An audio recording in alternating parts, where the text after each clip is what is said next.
Hello friends, welcome back. स्वागत है आप सभी का। तो इस चैनल पर हम आपको नेक्स्ट डे के लिए बताते हैं कि क्रूड ऑयल और यूएस ऑयल में क्या टारगेट रह सकते हैं। तो चलिए शुरुआत कर लेते हैं कि 1 नवंबर 2023 को यानी कि वेडनेसडे को क्या रह सकता है, क्रूड ऑयल में कौन सा डाटा आएगा और क्या रहेंगे टारगेट्स। लेकिन उससे पहले हम बात कर लेते हैं कि जो पिछली वीडियो में मैंने टारगेट्स दिए थे उनका क्या रहा। तो यहाँ पे आप देख सकते हैं कि पिछली वीडियो में जितने भी यहाँ पे लेवल्स मैंने आपको बताए थे, किसी भी लेवल को ये काफी टाइम तक ब्रेक नहीं कर पाया।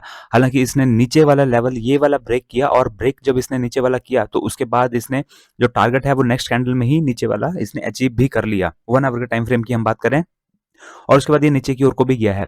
और मेनली आज सुबह 7 बजे डाटा आना था चाइना का, और मैंने आपको हमारा जो टेलीग्राम चैनल है उसके ऊपर भी उसका अपडेशन दे दिया था, और मैंने कहा था कि ये डाटा जो आया है वो नेगेटिव आया है। और आपने देखा भी होगा, अगर आप मेरी वीडियोस पहले से देखते हैं, तो चाइना का डाटा जो है जब भी आता है, वो जिस तरफ को भी आता है, चाहे वो पॉजिटिव आए या नेगेटिव आए, उसका इम्पैक्ट जो है वो दिन भर, ऑलमोस्ट दिन भर रहता है। तो यहाँ पर भी आप देख सकते हैं कि ऐसा ही हुआ है।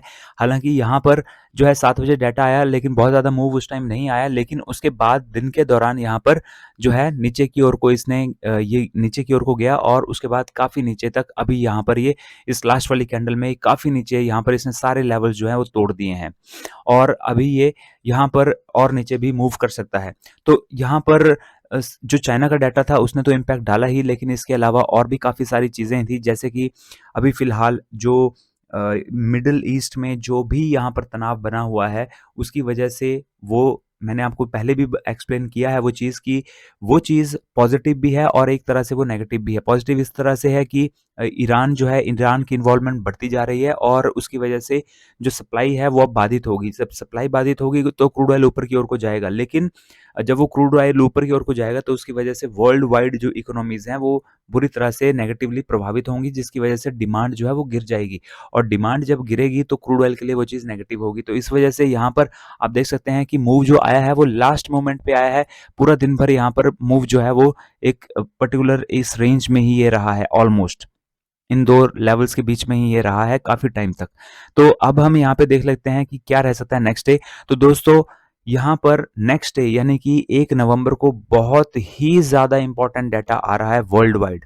और अगर आपने हमारी जो डाटा वाली वीडियो हम आपके लिए लेकर के आते हैं, अगर वो वीडियो नहीं देखी है, तो दोस्तों आप अच्छा प्लानिंग नहीं कर पाएंगे नेक्स्ट डे। तो आप यहाँ पर आप आई बटन में उस वीडियो को ज़रूर देखिए, और उस वीडियो को आप डेली देखा कीजिए, क्योंकि उस वीडियो में जो हम आपको नेक्स्ट डे के लिए बताते हैं वो काफ़ी इंपॉर्टेंट होता है, और उसका इम्पैक्ट जो है वो क्रूड ऑयल के ऊपर पड़ता है। तो यहाँ पर मैं आपको ब्रीफली मैं बता देता हूँ कि एक तो चाइना का फिर से डाटा आ रहा है सुबह सुबह ही, मैन्युफैक्चरिंग पीएमआई का। इसके अलावा दूसरा जो यहाँ पर इंपॉर्टेंट डाटा आ रहा है वो आ रहा है 8 पीएम पर शाम को, लेकिन 2 एएम पर भी डाटा आ रहा है। 2 एएम पर यानी कि अभी जो है रात को 12 बजे के बाद 2 एएम पर भी डाटा आना है वीकली क्रूड ऑयल स्टॉक का। उसका हालांकि ज़्यादा इम्पैक्ट नहीं पड़ेगा, लेकिन उसका नेक्स्ट डे 1 नवंबर को दिन के दौरान इम्पैक्ट रहेगा। और साथ ही जब शाम को 8 बजे डाटा आएगा क्रूड ऑयल की इन्वेंट्री का, तो उस टाइम भी हमें उसका काफ़ी इम्पैक्ट देखने को मिलेगा। और यही नहीं दोस्तों, 11:30 बजे फेड का इंटरेस्ट रेट का डिसीजन का डाटा आ रहा है, और वो पूरी की पूरी जितने भी नेचुरल गैस हों, चाहे वो क्रूड ऑयल हो, चाहे वो गोल्ड हो, चाहे सिल्वर हो, सबके ऊपर इम्पैक्ट डालने वाला है, और जितने भी फॉरेक्स करेंसी पेयर्स हैं सबके ऊपर इम्पैक्ट डालेगा। वो इतना इंपॉर्टेंट डाटा है।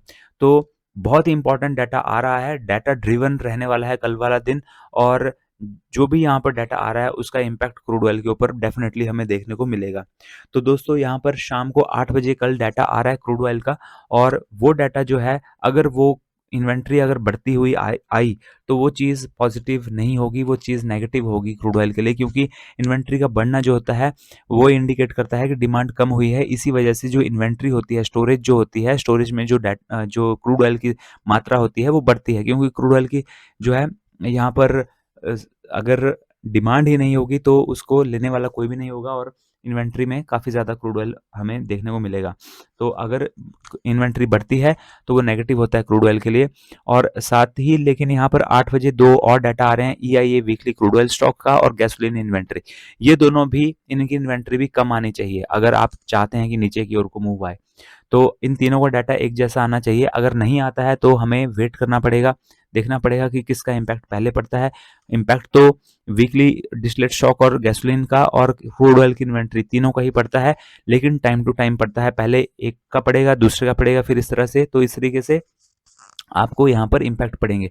और हमारा जो टेलीग्राम चैनल है आप उसे ज्वाइन कर लीजिए, उस पे हम आपको अपडेशन भी दे देंगे।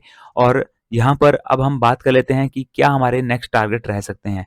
तो फिलहाल आप देख सकते हैं कि काफ़ी गिरावट हमें देखने को मिली है यहाँ पर, और इसने हमारे जितने भी मैंने आपको पिछली वीडियो में बताए थे कि ये और ये 3 लेवल ऐसे थे जिन पे कि काफ़ी ज़्यादा रेजिस्टेंस हमें देखने को मिल सकता था, लेकिन एक ही कैंडल ने इन्हें ब्रेक कर दिया है इस टाइम।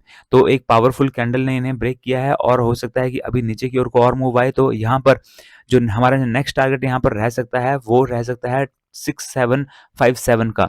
और इसके नीचे अगर रेड कैंडल की क्लोजिंग हमें देखने को मिलती है दोस्तों, तो हमारा जो नेक्स्ट टारगेट यहाँ रहेगा वो रहेगा 6721 का। इसके नीचे भी अगर रेड कैंडल की क्लोजिंग आती है तो नेक्स्ट टारगेट हमारा रहेगा 6699 का। और इसके नीचे भी रेड कैंडल की क्लोजिंग आती है तो नेक्स्ट टारगेट हमारा रहेगा 6673 का। और इसके अलावा सुबह क्या डाटा आता है, क्या सपोर्ट उसे करता है, मीन्स 7:15 पर जो चाइना का डाटा आना है वो अगर नेगेटिव आता है तो यहाँ पर हमें और नीचे की ओर को गिरावट क्रूड ऑयल में देखने को मिल सकती है। तो और ऊपर के लेवल्स भी मैं आपको बता देता हूँ, अगर चाइना का डाटा पॉजिटिव आता है या फिर जो क्रूड ऑयल की इन्वेंट्री है वो अगर कम आती है तो उस केस में हमारे ऊपर की ओर को भी मूव आ सकते हैं। और ऊपर की ओर को हमारे जो टारगेट रहेंगे वो रहेंगे 6809 का। और 6809 के ऊपर अगर ग्रीन कैंडल की क्लोजिंग हमें देखने को मिलती है तो नेक्स्ट टारगेट हमारा रहेगा यहाँ पर 6832 का। और इसके ऊपर भी ग्रीन कैंडल आती है यहाँ पर आपका टारगेट रह सकता है 6835 का, ये 34 या 35 का रह सकता है। इसके ऊपर भी अगर ग्रीन कैंडल की क्लोजिंग आती है तो नेक्स्ट टारगेट हमारा 6864 का रहेगा। और इसके ऊपर भी अगर ग्रीन कैंडल की क्लोजिंग हमें देखने को मिलती है तो फिर नेक्स्ट टारगेट हमारा यहाँ पर रह सकता है 6900 का। और इसके ऊपर भी ग्रीन कैंडल आती है अगर, तो फिर हमारा नेक्स्ट टारगेट यहाँ पर रहेगा 6932 का। आप इन लेवल्स को अपने चार्ट के ऊपर ड्रॉ कर लीजिए। और ये हमारे लेवल्स जो हैं 1 आवर के टाइम फ्रेम पर है, 1 आवर की कैंडल है। और 1 आवर की कैंडल को एक पर्टिकुलर लेवल को ब्रेक करने दीजिए, क्लोजिंग आने दीजिए, और उसके बाद फिर हमारा नेक्स्ट टारगेट एक्टिवेट हो जाएगा। तो यहाँ पर ये हमारा क्रूड ऑयल है। अब हम बात कर लेते हैं कि यूएस ऑयल में क्या रह सकता है टारगेट हमारा। तो यूएस ऑयल में ट्रेड लेने के लिए दोस्तों एक्सनेस का फॉरेक्स ट्रेडिंग अकाउंट ओपन कर लीजिए। अगर आप फॉरेक्स ट्रेडिंग अकाउंट ओपन करना चाहते हैं, जो कि आपको करना चाहिए, क्योंकि यूएस ऑयल जो है वो पूरा कंटिन्यूटी में चला रहता है। क्रूड ऑयल में जब आप यहाँ पर 9 बजे मार्केट ओपन होती है उस दौरान बहुत सारी चीज़ें हो चुकी होती हैं और आप मिस कर देते हैं उन सब चीज़ों को। और दूसरा, आपको यहाँ पर हैवी मार्जिन भी रखना पड़ता है एमसीएक्स में, जो कि नए इन्वेस्टर्स के लिए जो है पॉसिबल नहीं हो पाता। तो आपके लिए बेस्ट ऑप्शन है कि आप यूएस ऑयल में ट्रेडिंग कीजिए। यूएस ऑयल फॉरेक्स ट्रेडिंग है और उसके लिए आपके पास फॉरेक्स ट्रेडिंग अकाउंट होना चाहिए। यहाँ पर कंटिन्यूटी में मार्केट चली रहती है, कोई गैप अप और गैप डाउन की समस्या नहीं होती। और सिर्फ $4.50 से, सिर्फ $4.5 से आप ट्रेडिंग की शुरुआत कर सकते हैं, कोई हैवी मार्जिन नहीं रखने की जरूरत। तो यूएस ऑयल में ट्रेडिंग करने के लिए एक्सनेस ही सबसे बेस्ट है। और फॉरेक्स ट्रेडिंग के लिए कोई भी और प्लेटफॉर्म जो है अच्छा प्लेटफॉर्म नहीं है, मैं यूज कर चुका हूँ इसके अलावा। लेकिन एक्सनेस जो है वो वर्ल्ड वाइड यूज हो रहा है, सारी दुनिया में यूज हो रहा है, और इससे बढ़िया प्लेटफॉर्म अभी तक कोई भी नहीं है।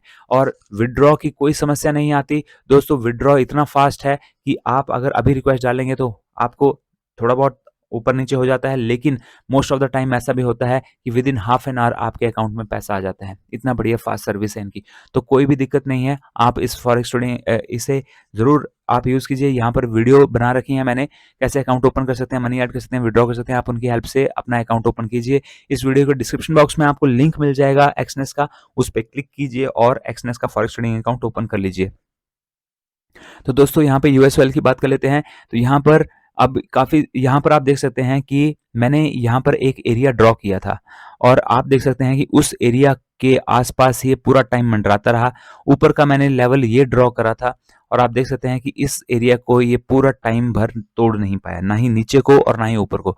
अभी लास्ट वाले जो कैंडल्स हैं, लास्ट में इसने जो है इसे ब्रेक करा है, और जब ब्रेक करा है तो काफ़ी नीचे अब ये गया है और नीचे भी यहाँ से ये जा सकता है। तो हम यहाँ पे टारगेट्स देख लेते हैं क्या हमारे रह सकते हैं। यहाँ पर हमारा नेक्स्ट टारगेट यहाँ पर रह सकता है, इसके नीचे ये रह सकता है 80.89 का। और इसके नीचे भी अगर रेड कैंडल की क्लोजिंग आती है तो नेक्स्ट टारगेट हमारा 80.52 का यहाँ पर रह सकता है।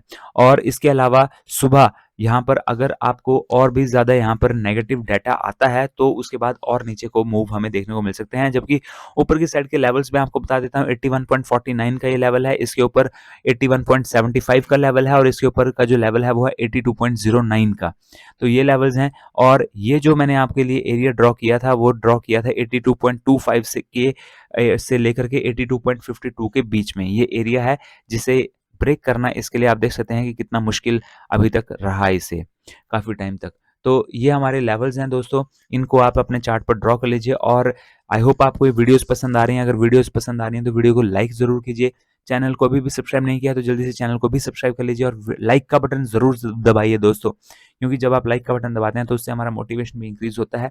तो वीडियो को लाइक करना ना भूलें और चैनल को भी सब्सक्राइब कर लीजिए। और दोस्तों ये वीडियोज़ आपको सिर्फ एजुकेशन पर्पज़ के लिए बनाई जा रही हैं। हम सेबी रजिस्टर्ड फाइनेंशियल एडवाइजर्स नहीं हैं, तो ट्रेड लेने से पहले अपने फाइनेंशियल एडवाइजर से ज़रूर सलाह लीजिए। मिलते हैं अगले वीडियो में। Till then have a nice day, goodbye and stay safe.